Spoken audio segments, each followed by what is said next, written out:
Bienvenue sur la chaîne Pièces de Radio Complet. Pensez à vous abonner pour ne pas rater les épisodes prochains. C'est Jack Carter qui vous parle. L'exploit de mon oncle Nick remonte au mois d'avril 1908. C'était un mardi. Ce jour-là, vers 2h de l'après-midi, l'oncle Nick avait reçu par téléphone un appel désespéré. Il s'était habillé en hâte et une demi-heure plus tard, il entrait dans l'hôtel particulier de Reginald Bennett, puissant industriel de New York.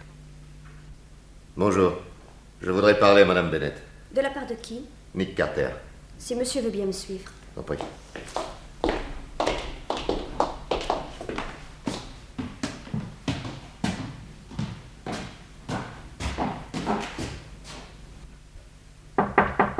Entrez. Ah, monsieur Carter. Mes hommages, madame. Veuillez entrer dans mon boudoir. Merci. Excusez le désordre, nous sommes tous si bouleversés. Je vous en prie. Veuillez vous asseoir. De quoi s'agit-il? Mon mari est actuellement en Europe où il a entrepris un long voyage d'affaires. Je suis seule à diriger cette maison, admirablement secondée, je dois le dire, par notre vieille gouvernante Mira. Hier soir, vers 10h, j'étais ici avec elle et je lui lisais une lettre que mon mari venait de m'envoyer de Paris. Post-scriptum. Je suis allée hier soir voir jouer Sarah Bernard dans La Dame aux Camélias. C'est de la part de cette femme une performance assez extraordinaire. Mais nous autres anglo-saxons supportons mal le spectacle de ces gens qui, pendant 3 heures, hurlent leurs sentiments avec une complaisance voisine de l'exhibitionnisme. Les latins sont impudiques. Monsieur raisonne comme un gentleman qui n'a jamais souffert. N'oublie pas, Mira, qu'il a fait ses études à Cambridge, dans le corset de fer britannique. Moi qui ai été élevée par des bonnes sœurs italiennes, j'avoue que s'il m'arrivait malheur, je serais bien incapable d'un tel stoïcisme. 10 heures. Si madame le permet, je vais aller me coucher. Mais oui, Mira, je vais y aller aussi. Bonsoir. Bonsoir, madame. Je vais à la nurserie embrasser mon fils. Madame veut bien que je l'accompagne. Bien sûr. Madame sait-elle que pour ses 18 mois, monsieur Patrick est un véritable athlète. Il arrive à soulever une chaise à lui tout seul. Pauvre chéri. Ah, celui-là, on peut dire qu'il se donne de l'exercice. Le soir, la pauvre mère, c'est plus fatiguée que lui. N'empêche qu'il s'endort sitôt la tête sur l'oreiller. Doucement la porte. Ne le réveillons pas. Il y a une drôle d'odeur ici. Mira, monte un peu la lampe que je le regarde dormir. Mais où est Patrick? Comment? Il n'est pas dans son lit. Madame veut parier qu'il s'est levé et qu'il est allé se coucher avec la nurse dans la chambre à côté. Oh, je déteste cela. Je l'ai déjà dit à la nurse. Allons voir, apportez la lampe. Oh, madame! Madame! La nurse est tombée par terre. Qu'est-ce qu'elle a sur la figure? Un mouchoir. Et cette odeur. Mais c'est du chloroforme. Qu'est-ce qui est arrivé? Nurse! Nurse! Réveillez-vous! Je t'en fiche, elle dort comme une souche. Et Patrick? Mon Dieu! Mon Dieu, ce n'est pas possible! Patrick! Patrick! Où est mon fils? Qu'est-ce qu'il y a, mademoiselle Mira? Betty! C'est épouvantable! Patrick a disparu. Mais non, voyons. J'ai moi-même aidé Nurse à le coucher. Mais depuis, quelqu'un a mis un tampon de chloroforme sous le nez de la nurse. Venez vite! Et où ça? Dans la chambre du petit. Je voudrais voir quelque chose. Oh mon Dieu! Betty! Regardez! Vous n'avez pas retrouvé Patrick? Non, madame. Betty, quand vous avez quitté la chambre, la fenêtre était-elle ouverte? Non, le temps était assez frais et la nurse m'a demandé de la fermer. Et maintenant, elle est ouverte. La vitre est découpée. À la hauteur de la poignée. Mon Dieu! C'est clair. Quelqu'un a pénétré dans le parc, grimpé au premier par l'extérieur, découpé la vitre, ouvert la fenêtre, emporté le bébé et redescendu par où il était venu. La nurse a dû entendre du bruit. Elle s'est levée, mais le bandit l'a jeté par terre et lui a mis un tampon de chloroforme sous le nez. Mon petit! Qu'ont-ils fait de mon petit? Betty, du sel, vite! Pauvre madame, pauvre madame! Pourquoi le bon Dieu a-t-il permis une chose pareille? Voilà les selles. Respirez, madame, respirez. Là. Où suis-je? Oh, mon Dieu! Tant mieux qu'elle pleure.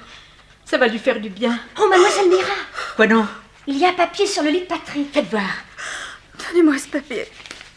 Approchez la lampe. Il ne serait fait aucun mal à votre fils si vous ne prévenez pas la police et si vous exécutez exactement les consignes que nous vous donnerons. Demain, vous aurez de nos nouvelles. En attendant, dormez tranquille. Eh bien, vous voyez, madame, ils disent eux-mêmes qu'ils ne feront pas de mal à notre petit. Ce qu'ils veulent, c'est de l'argent. Je leur donnerai tout ce que j'ai. Oh, si monsieur était là. Oh, Tant mieux qu'il soit loin. Il n'aura pas connu ces minutes affreuses. Et puis, il aurait voulu tout de suite prévenir la police. Je paierai ce qu'il faut, sans discussion. Vous allez essayer de dormir. Je vais vous donner un cachet. Et demain, vous verrez, tout s'arrangera. Betty, aidez madame à se mettre au lit. Je vais m'occuper de la nurse. Et qu'a dit la nurse une fois réveillée? Ce que ma vieille Mira avait tout de suite supposé. Elle dormait quand elle a été tirée de son sommeil par un bruit insolite qui venait de la chambre du bébé. Elle s'est levée. C'est à ce moment-là qu'un homme s'est précipité sur elle. Pour l'empêcher de crier, il lui a mis sur le visage un énorme mouchoir qui empestait le chloroforme. Elle a essayé de lutter, mais peu à peu le sommeil l'a terrassée et elle est retombée dans la position où nous l'avons trouvée. Et vous, madame? Ce matin, dès 8 heures, j'étais debout et habillée, prête à recevoir le message que m'avaient annoncé les bandits. À 9 heures, Betty est venue m'appeler. Un monsieur demande madame au téléphone. Il a dit son nom? Il a refusé. J'y vais.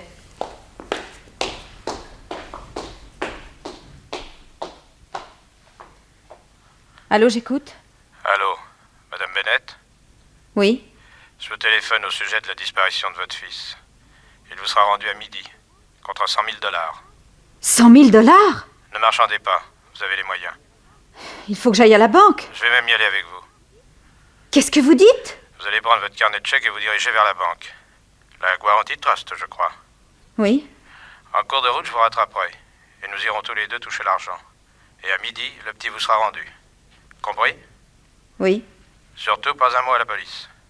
C'est une petite affaire entre vous et moi. Je suis seul à savoir où est le gosse. Si Because Policeman, je n'étais pas rentré à 11 heures, là où il se trouve, quelqu'un lui tendrait le cou en moins de 2. C'est clair? Oui. À tout de suite. J'ai pris mon carnet de chèques et je me suis dirigée vers la banque. Peu avant d'y arriver, un homme s'est mis à marcher à côté de moi.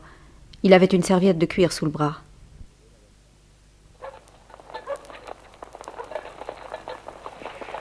Bonjour, Madame Bennett. C'est vous? Vous avez bien votre carnet de chèques? Oui. Vous n'avez pas fait de mal à mon petit? Soyez tranquille. Si tout se passe bien, on va vous le rendre superbe et propre comme un sous-neuf. Maintenant, écoutez-moi. Devant les employés de la banque, vous allez vous conduire comme si j'étais le secrétaire de votre mari. On mettra ensemble les 100 000 $ dans cette serviette. Et une fois sortis de la banque, on se quittera bons amis.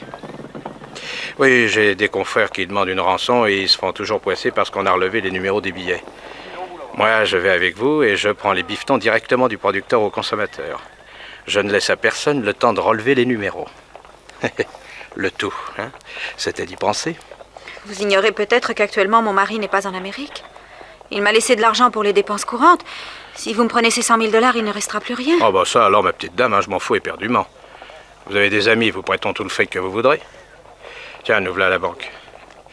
Passez devant. Honneur aux dames. Courant ici à droite. Je sais. Bonjour, Madame Bennett. Bonjour. Je voudrais retirer 100 000 $. Rien de plus facile. Voici mon chèque. Merci. 100 000 $, ça va faire un certain volume. Monsieur est avec moi. Il a une serviette. Ah, très bien. Bonjour, monsieur. Bonjour. Et voici donc 10, 20, 30, 40 et 50 000. Oui, attendez, pas si vite. Hein. Laissez-moi le temps de ranger ces liasses convenablement. Là, voilà. Bon, et bien maintenant, allez-y pour le reste. 10, 20, 30, 40 et 50. Voilà l'affaire. Oui, merci beaucoup. Merci. À votre service, Madame Bennett. Au revoir, monsieur. Au revoir.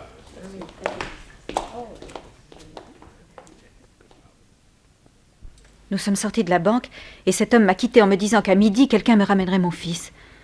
Midi, midi et demi, 1 heure, rien. J'étais folle.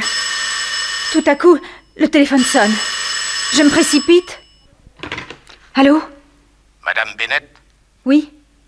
Qui est-ce qui parle? Mon nom ne vous dirait rien. Cette nuit, vous avez trouvé mon message sur le lit de votre petit garçon. Oui? Comme convenu, j'entre en rapport avec vous pour vous le rendre. Vous ne me l'amenez pas ici? Ah, faites excuse, on ne livre pas à domicile. Venez tout de suite à Central Park. Entrez par la 5e avenue et sur votre droite, dans l'allée qui mène au kiosque à musique, vous verrez un gentleman avec un œillet blanc à la boutonnière. Mais... Si vous tenez à la vie du petit, pas un mot à la police. Mais monsieur... À tout de suite. Je suis allée au rendez-vous. 20 minutes plus tard, j'étais assise dans Central Park, auprès de l'homme à l'œillet blanc. On va pas perdre de temps en paroles inutiles, hein? Alors voilà. On a kidnappé votre fils la nuit dernière. On vous le rendra contre le versement de 100 000 $. Mais c'est indigne. Vous n'avez pas de parole. Quoi? Ce matin, j'ai déjà versé 100 000 $. Et à qui? À l'un de vos hommes. Comme si vous ne le saviez pas. Vous avez craché 100 000 $? Oui. Mais à qui? Vous pensez bien que cet individu ne m'a pas dit son nom. Il m'a téléphoné à 9 heures. Il est venu avec moi à la banque et je lui ai fait remettre 100 000 $ qu'il a emportés dans une serviette. Après quoi, il m'a quitté en me disant que quelqu'un me ramènerait le petit à midi. Ça alors? Et physiquement, il était comment ce type-là? Grand, très maigre et très brun. Avec une dent en or sur le devant de la bouche? Oui. Ah la vache! Pardon? Alors, on a été blousés. Je ne comprends pas. Oui, c'est Baxter. Ah, le fumier. Expliquez-moi. Oui, j'avais un lieutenant. Un lieutenant fidèle jusqu'à hier soir. Il s'appelait Baxter. Cette nuit, après le kidnapping de votre gosse, on a eu des mots rapport à sa petite amie, que je lui ai soufflé. Alors, ce matin, j'avais rendez-vous avec lui à 11 heures pour parler de votre môme. Eh ben, il est pas venu. Et on devait vous appeler à midi. Et à ce que je vois, lui, il a pris les devants. Et il vous a piqué les 100 000 $. Ah, l'ordure. Hein.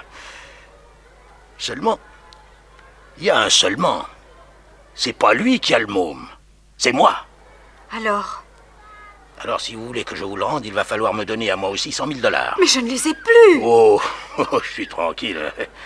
Ma chère petite madame, vous allez vous débrouiller comme un pape. Avec toutes vos relations, il n'y a pas de problème. 100 000 $ d'ici demain midi, et je vous rends le petit. Sinon, vous ne le reverrez plus jamais. Bandit, monstre! Si ça vous fait du bien, vous gênez pas, mais ne criez pas trop fort. Si des curieux s'amenaient et qu'on me cherche des crosses, le petit serait foutu. D'abord, qu'est-ce qui me dit que c'est vous qui l'avez et pas l'homme de ce matin? Alors, réfléchissez au lieu de vous affoler. Si vous a pas rendu le gosse à midi, c'est parce qu'il avait pas. Tandis que moi, je peux vous le montrer. C'est vrai? Allez, venez avec moi. Vous verrez que je vous raconte pas de salade. Et vous l'avez accompagné? Oui, monsieur Carter. Il m'a fait monter dans un cab qui l'attendait, et il a dit à son cocher, « Nous allons là où tu sais. » Autant que j'ai pu en juger, la voiture a pris la direction de l'ouest. Mais je suis incapable de vous dire exactement où nous sommes allés. L'homme avait baissé les stores. Le cheval a trotté pendant une demi-heure environ. Puis il s'est arrêté dans le parc d'une propriété auprès d'une belle maison. Mais nous n'y sommes pas entrés, et l'homme m'a entraîné vers un hangar fermé. Il a poussé une petite porte, et là j'ai tout de suite remarqué, occupant tout le centre, une espèce de haut cube en ciment. Voyez, madame. Ce cube est creux. Il a les dimensions d'une chambre. Et l'air y pénètre par les cheminées d'aération que vous apercevez au-dessus. À l'intérieur de cette chambre forte est enfermé votre fils. Mon Dieu! Attendez, c'est pas tout. Il y a auprès de lui un chien. Un énorme molosse, admirablement dressé. Seul son maître connaît le secret pour pénétrer dans cette chambre sans que le chien fasse du mal à qui que ce soit. Il connaît également le signal à lui donner, même à travers la porte, pour qu'il se précipite sur l'enfant et le dévore. C'est ce signal qu'il donnera demain à midi, si j'ai pas les 100 000 $. Assassin! Il ne tient qu'à vous de payer. J'ajoute que si un policier réussissait à forcer cette porte, la réaction du chien serait d'abord de tuer l'enfant. Sans le signal qu'il rend inoffensif, rien que le bruit de la clé dans la serrure jetterait le fauve sur sa proie. Vous voyez, aucun espoir. Tenez, écoutez le chien. Rien qu'à nous entendre, il saute le long de la porte. Oh, mais rassurez-vous, il ne fait aucun mal au petit. Par contre, essayez de glisser une clé dans la serrure, l'enfant est mort. Je veux voir mon fils. Mais d'accord. Allez. Allez. Voilà. Amène-toi. Ah, Chef. Je vous présente Freddy, le maître du chien. Tu veux nous ouvrir cette porte? Ah, je vais chercher la clé et mon sifflet. Vous allez voir, un simple coup de sifflet va indiquer au chien qu'il ne doit pas toucher à votre fils. Et il obéira. Voilà, je suis prêt. Allez, vas-y.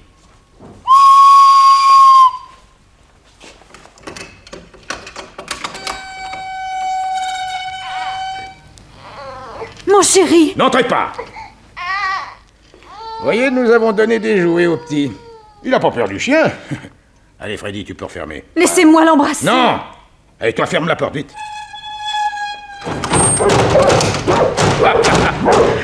Vous entendez cette sale bête là? Il est debout contre la porte.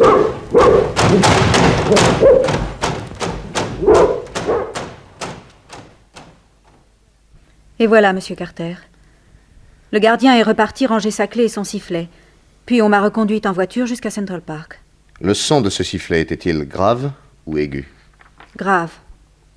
Quand le chien a entendu cette note grave, il s'est montré parfaitement inoffensif. Oui. Mon travail consiste donc à découvrir l'endroit où est enfermé Patrick et à m'emparer du sifflet et de la clé.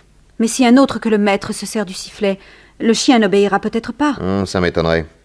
Ces phénomènes de fréquence sont connus depuis longtemps. Dans ce cas précis, le chien obéit à une note et non à son maître. Que comptez-vous faire? Eh bien, nous avons jusqu'à demain midi. Je vous conseille de réunir ces 100 000 $. La trésorerie de l'usine de M. Bennett est peut-être à même de vous les fournir. Je le pense. Sinon, j'ai des parents, des amis... Oui, donc sur ce point, pas de problème. Mais il ne faudra verser cet argent qu'à toute extrémité. Si Dieu est avec moi, madame, je vous rendrai votre fils. Et nous arrêterons ces crapules. C'est le téléphone? Oui. Répondez, je vous en prie. Allô? Allô, Madame Bennett? Oui? Je ne sais pas si vous reconnaissez ma voix. Je suis le gars à qui vous avez versé ce matin 100 000 $. Depuis midi, j'observe votre maison. Et j'ai vu entrer Nick Carter. Voulez-vous lui demander de prendre un écouteur? Une seconde. Monsieur Carter, c'est l'homme à qui j'ai donné ce matin les 100 000 $. Ah. Il voudrait que vous écoutiez ce qu'il a à me dire. Bien. Monsieur Carter écoute. Parlez. Eh bien voilà. J'ai un compte à régler avec mon chef de bande. Notez son nom. Morton. J'ai encaissé l'argent à sa place. Première vengeance. Maintenant, j'aimerais bien qu'il se fasse coffrer. Et aussi les zèbres qui sont avec lui. Je vais vous donner l'adresse où il se trouve. C'est là également qu'est enfermé votre petit. C'est dans la banlieue, à Yonkers. 8 route de Hastings. 8 route de Hastings. C'est noté. Oui. Bonne chance. Monsieur Carter, ce coup de téléphone est inespéré. Et nous profitons des règlements de compte de ces messieurs. Il n'y a pas une minute à perdre. Vous permettez que je téléphone chez moi? Je vous en prie. Merci. Allô, mademoiselle? Voulez-vous me donner le 142,97, s'il vous plaît? Allô? Allô, le 142,97? Oui? Tiens, Ida, tu es là? J'ai fini mes reportages. J'étais passé te dire bonjour. Ah, je ne pourrai te voir que très rapidement. Je suis sur une affaire de rap d'enfant. Oh mon Dieu. Écoute. Ida, reste à la maison. Bon. J'arrive tout de suite. Jack et Patsy, sont-ils là? Non. Bon, alors s'ils viennent, dis-leur qu'ils ne repartent pas, qu'ils m'attendent. J'ai absolument besoin d'eux. Entendu. Nick Carter rentra chez lui et passa les consignes à Ida. Il lui exposa l'affaire en détail, afin que dès notre arrivée, elle pût nous mettre au courant, Patsy et moi. Nous avions ordre de surveiller la propriété du numéro 8, route de Hastings. Si Nick n'en était pas sorti à 9 heures du soir, nous devions alerter la police pour tenter de le délivrer. Puis Nick se rendit chez un fabricant d'instruments de chirurgie et chez un chimiste de ses amis qui revenait d'Amérique du Sud. Enfin, il appela un cab. Emmenez-moi jusqu'à Yonkers. Vous me laisserez à la route de Hastings.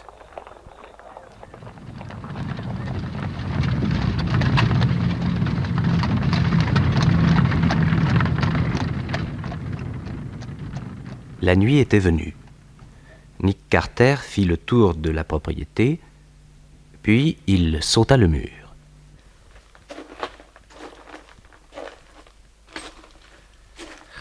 Qu'est-ce que c'est que ces lumières? Ah oui. La bande est dans la maison. Mais le hangar... Où est le hangar? Ah, probablement cette masse sombre là-bas. Oui, c'est ça. Bon, maintenant, où est la petite porte pour entrer? Ah, ben voilà. Il faut l'entrouvrir doucement.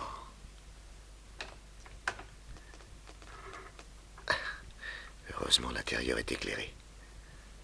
Le gardien lit tranquillement son journal, c'est sûrement Freddy, le maître du chien. Ah, tu ne sais pas ce qui te pend au nez, salaud. Le mieux est de l'attirer près de la porte. Oui, ça, dans le noir, il me prendra pour un de ses copains. Oh, Freddy, Quoi? Il y a le chef qui te demande. où ça? Dans la maison? Eh oui, mais qui c'est qui va garder le môme? Il a juste un mot à te dire. Allez, ramène-toi, quoi. Oh, voilà. Oh! K.O. Qu'est-ce qu'il a sur lui? Un revolver, portefeuille, un bout de ficelle.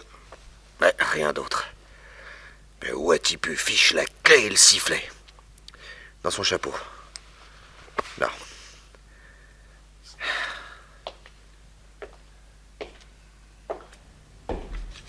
Il a dû les glisser dans un trou du mur. Voyons ma lampe électrique. Non, y a rien. Il me faudrait plus d'une nuit pour passer ce hangar au peigne fin. Bon, n'en parlons plus. Voyons, j'aimerais bien apercevoir l'enfant.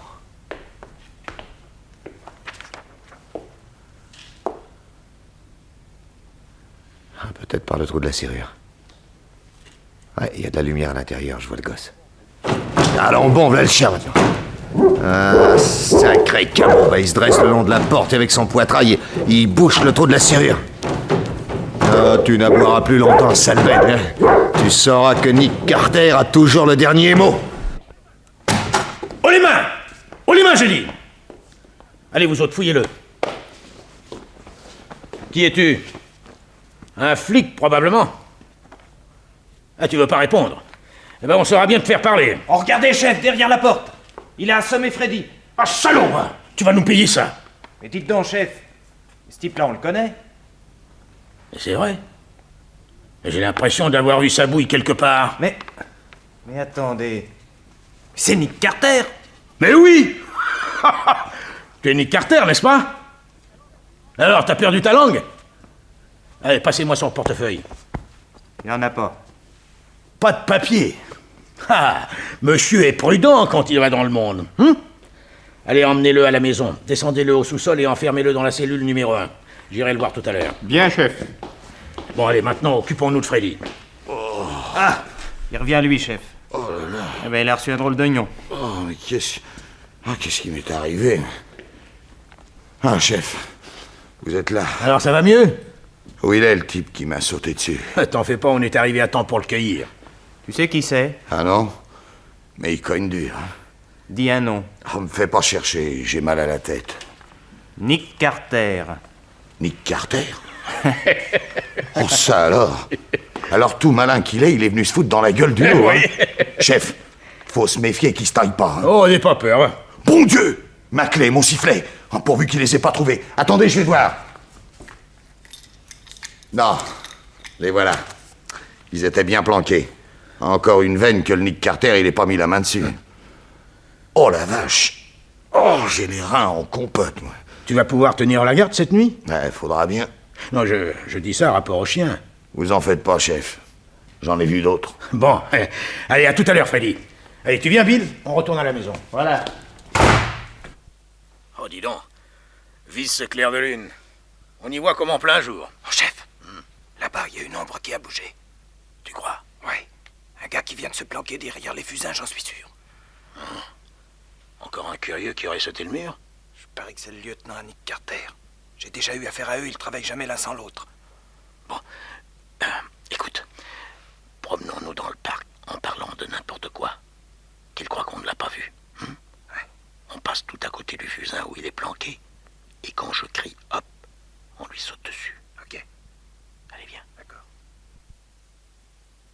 Il fait beau ce soir. Oui, je crois que la saison sera belle. Il paraît que les petits pois vont donner cette année que ça en sera une bénédiction. Ah, moi je n'aime pas les petits pois. Je donnerais tous les petits pois du monde pour une fourchette d'haricots verts. Moi, j'aime mieux les petits pois. Chacun ses goûts. Ah oui. Hop! Bon Dieu! Allez, tiens les mains! Prends-lui son revolver. Ah, ça y est, voilà. C'est bien ce que je vous disais, chef. Ce gars-là travaille avec Nick Carter. Je crois bien qu'il s'appelle Patsy. Et on va l'emmener à la maison. Alors, dis un peu, toi. Qu'est-ce que tu foutais dans ce parc? Je vous ai vu emmener Nick. Qu'est-ce que vous allez lui faire? Qui aime bien, châtie bien. Attention, il y a 3 marches. Allez, entre. Et alors, comme ça, vous êtes nombreux à travailler avec Nick? Nous? Il y a lui et moi. C'est tout? Ah oui, pourquoi vous me demandez ça? Parce que les flics, c'est comme les punaises. Plus qu'on en écrase et plus qu'ils s'en amènent. Comment avez-vous eu notre adresse? Je vais vous faire rigoler. C'est un pote à vous qui nous l'a téléphoné, un nommé Baxter. Ah, le fumier. Ah ça, il vous aime pas. Enfin, c'est loupé, quand même. Je crois que pour avoir son gosse, la petite Madame Bennett va être obligée d'y aller de ses 100 000 $. Ah non! Non! Je lui avais défendu d'alerter la police. Maintenant, ce sera 200. Quant à ton Nick Carter, quand j'aurai dîné, je vais aller lui apprendre mon nom de baptême. Si vous lui faites mal, ça vous coûtera cher. Il y a des occasions qu'il faut pas manquer. Dan! Chef? Dan, tu vas descendre avec Bill, enfermer ce beau jeune homme dans la cellule numéro 2. Pour plus de sûreté, vous resterez avec lui. Bien, chef. On aura l'œil. Bon, moi je vais dîner. Bon appétit, chef. Merci. Allez, toi, viens. Oh, Et plus vite que ça.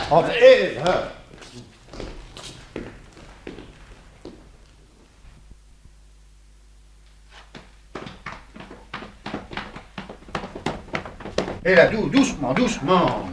Allons.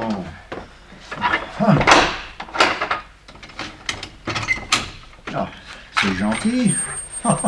C'est pas gentil ici. Mais c'est calme. Dommage qu'il n'y ait pas vu sur la mer. Assieds-toi. Après vous, je vous en prie. Et là, on pourrait faire une partie de cartes. Le chef ne veut pas. Alors, qu'est-ce qu'on fait? On attend. On attend quoi? Demain midi, je pense qu'on aura les 200 000 $. Bah, faudra bien qu'elle les donne. Parce que sans ça, son gosse, ça fera de la nourriture pour le toutou. Ouais, tais-toi. Moi, je trouve que le truc du cabot, c'est drôlement fortiche. Un coup de sifflet, note grave, le fauve est comme un mouton. Un coup de sifflet aigu, le gosse est bouffé. C'est un sifflet à 2 notes? Eh, ah, il y a des gars qui ont de l'idée. Ah, mais il y a aussi des gars qui ont faim. Ça a faim? Ah oui? Vous n'allez pas me faire dîner? On n'a pas d'ordre. Oh, mais... Attendez, j'ai un paquet de bonbons anglais dans ma poche. Oh, les mains! Non, à quoi, oh, les mains? Vous m'avez fouillé, vous m'avez fauché mon pétard. Alors? Ah oui, oui, Hein? oui, c'est vrai. Mais vous en voulez? Des bonbons anglais? Non, non, non. Vous avez tort. Ils sont délicieux. Et le sucre, ça soutient. C'est si bon que ça? Non, mais... Je force personne, moi. Donne-moi-en un pour voir. Ah, ils sont collés. Vous permettez? Je vous les sors avec mes petits doigts. Ouais, vas-y. Ouais. C'est vrai ça, il est bon, non?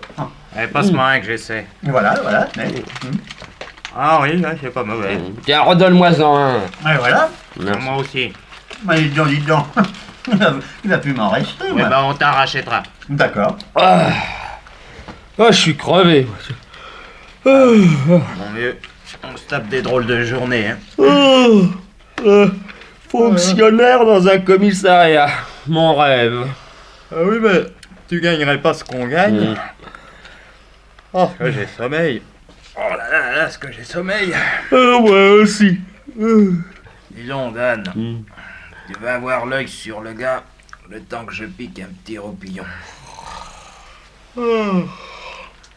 Eh Dan, je te cause. Ah ouais, ma parole. Il ronfle. Dan. Dan. Concerto pour orgue. Voilà le travail. Des bonbons rouges, des bonbons jaunes. Je bouffe les jaunes et je donne à ces idiots les rouges qui contiennent du soporifique. Pas plus difficile que ça. Maintenant, il n'y a plus qu'à remonter et essayer de délivrer ce gosse pendant que le chef dîne avec ses gars.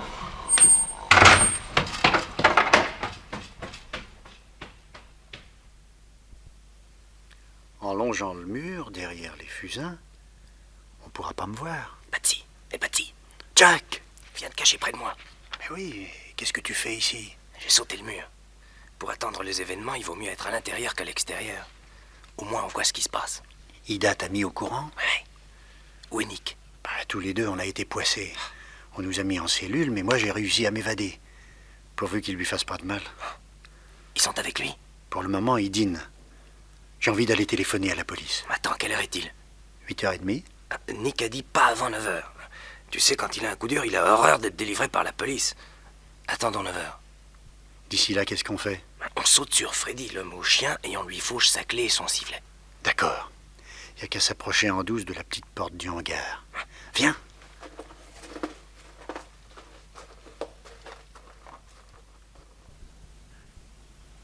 C'est là.